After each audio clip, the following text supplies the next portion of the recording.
क्या भविष्य पहले से तय होता है? मित्रों, ये प्रश्न हमेशा से ही बहस का विषय रहा है।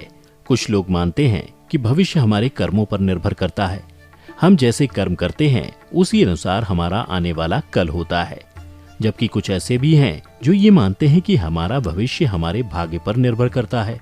आज की इस वीडियो में हम मिलकर ये जानने की कोशिश करेंगे कि क्या वाकई भविष्य पहले से तय होता है या फिर वो कर्म हैं जो हमारे भविष्य की धारा को तय करते हैं। मित्रों, आकाशवाणी हुई थी कि देवकी का 8वां पुत्र कंस का वध करेगा। तब कंस ने सोचा कि 8वां पुत्र मेरा वध तो तब करेगा जब मैं उसे उत्पन्न होने दूंगा। इस सोच के साथ कंस देवकी के पुत्रों को जन्म लेते ही मारता चला गया।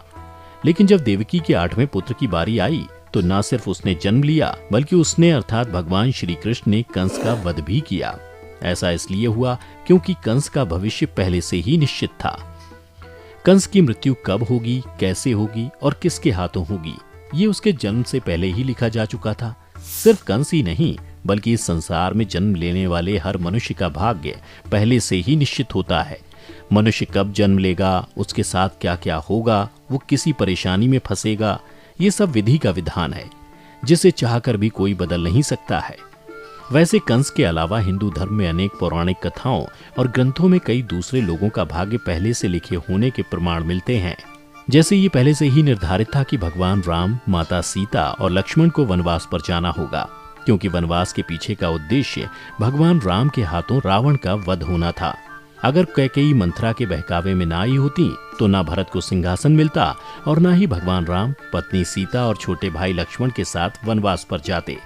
और आप ही सोचिए, अगर ऐसा नहीं हुआ होता तो भगवान राम के हाथों लंकापति रावण का वध कैसे हो पाता।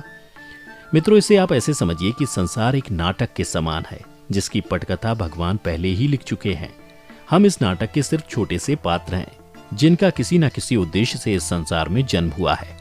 वैसे मित्रों, भविष्य को किस्मत से भी जोड़कर देखा जाता है, जो काफी हद तक सही भी है।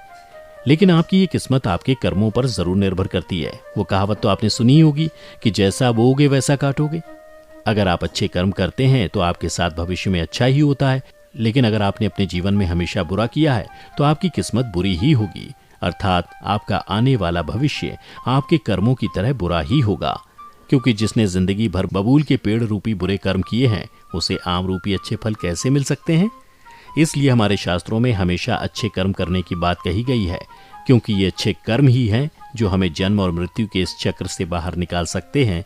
वरना बुरे कर्म करने वाले लोगों को भगवान के चरणों में भी स्थान नहीं मिलता है। यही नहीं, तुलसीदास जी ने अपनी एक चौपाई में लिखा है कि कर्म ही प्रधान है, जो जिस तरह के कर्म करता है उसे वैसा ही फल मिलता है। मित्रों, जब अर्जुन के हाथों कर्ण का वध हुआ था तब अर्जुन ने कहा था कि माधव मेरे हाथ कांप रहे थे। तब आपने मुझे समझाया था कि मैं एक सदात्मा को उसके भार से मुक्त कर रहा हूं, लेकिन ये क्या, आपने तो मेरे मस्तक पर अपने ही ज्येष्ठ की हत्या का कलंक लगा दिया। तब श्री कृष्ण ने कहा कि मनुष्य को प्रारब्ध देने वाला मैं कौन होता हूं। मनुष्य को प्रारब्ध उसके कर्म देते हैं।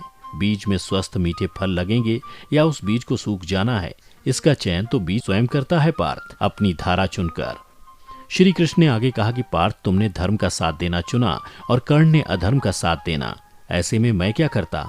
तुमने अन्याय के विरोध में स्वर उठाया और अंगराज सब जानते हुए भी मौन रहे। मैंने कई बार विकल्प चुनने के अवसर कर्ण को दिए, लेकिन उन्होंने हर बार दुर्योधन और उसकी मित्रता का चयन किया। ऐसे में बताओ मैं क्या करता। मित्रों, भागवत गीता के इस अध्याय से हमें यह समझ आता है कि भगवान हमें बहुत बार अच्छे कर्म करने का विकल्प देते हैं, लेकिन हम ऐसा नहीं करते, जिसके बाद हम अपनी बुरी किस्मत पर रोने लगते हैं। तो मित्रों, अंत में बस यही कहूंगा कि भविष्य जरूर पहले से लिखा होता है, लेकिन भविष्य का लिखा जाना हमारे कर्मों पर ही निर्भर करता है।